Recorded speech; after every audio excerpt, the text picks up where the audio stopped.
Albert Einstein once said, everybody's a genius, but if you judge a fish by its ability to climb a tree, it will live its whole life believing that it is stupid. Ladies and gentlemen of the jury, today on trial we have modern day schooling. Glad you could come. Not only does he make fish climb trees, but also makes them climb down and do a 10-mile run. Tell me, school, are you proud of the things you've done? Turning millions of people into robots, do you find that fun? Do you realize how many kids relate to that fish? Swimming upstream in class, never finding their gifts, thinking they are stupid, believing they are useless? Well, the time has come, no more excuses. I call school to the stand and accuse him of killing creativity, individuality, and being intellectually abusive. He's an ancient institution that has outlived his usage. So, Your Honor, this concludes my opening statement, and if I may present the evidence of my case, I will prove it. Proceed. Exhibit A. Here's a modern day phone. Recognize it? Here's a phone from 150 years ago. Big difference, right? Stay with me. Here's a car from today, and here's a car from 150 years ago. Big difference, right? Well, get this. Here's a classroom of today, and here's a class we used 150 years ago. Now ain't that a shame? In literally more than a century, nothing has changed. Yet you claim to prepare students for the future? But with evidence like that, I must ask, do you prepare students for the future or the past? I did a background check on you and let the record show that you were made to train people to work in factories, which explains why you put students in straight rows, nice and neat, tell them sit still, raise your hand if you want to speak, give them a short break to eat, and for 8 hours a day, tell them what to think.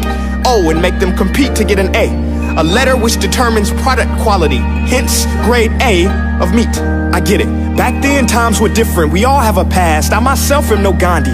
But today, we don't need to make robot zombies. The world has progressed. And now we need people who think creatively, innovatively, critically, independently, with the ability to connect. See, every scientist will tell you that no two brains are the same. And every parent with 2 or more children will confirm that claim.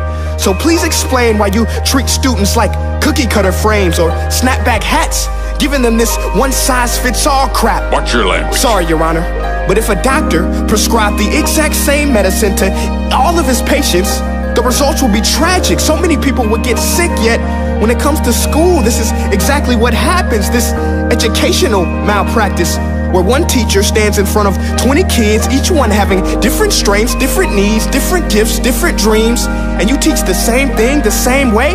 That's horrific. Ladies and gentlemen, the defendant should not be acquitted. This may be one of the worst criminal offenses ever to be committed. And let's mention the way you treat your employees. Objection. Overruled. I want to hear this. It's a shame. I mean, teachers have the most important job on the planet, yet they're underpaid? No wonder so many students are short-changed. Let's be honest, teachers should earn just as much as doctors, because a doctor can do heart surgery and save the life of a kid, but a great teacher can reach the heart of that kid and allow him to truly live.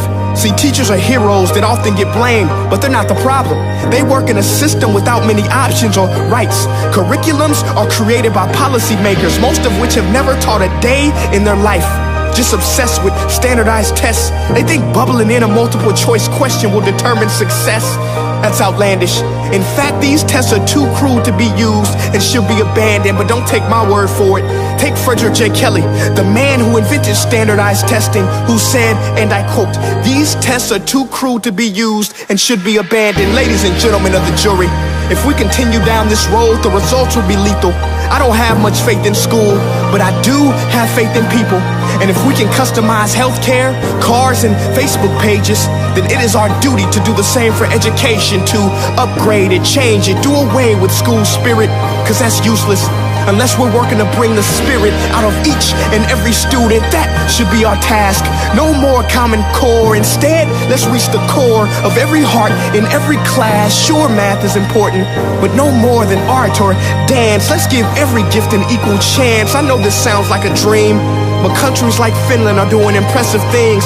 They have shorter school days, teachers make a decent wage, homework is non-existent, and they focus on collaboration instead of competition. But here's the kicker, boys and girls. Their educational system outperforms every other country in the world. Other places like Singapore are succeeding rapidly. Schools like Montessori, programs like Khan Academy. There is no single solution, but let's get moving. Because while students may be 20% of our population, they are 100% of our future. So let's attend to their dreams, and there's no telling what we can achieve. This is a world in which I believe, a world where fish are no longer forced to climb trees. I rest my case.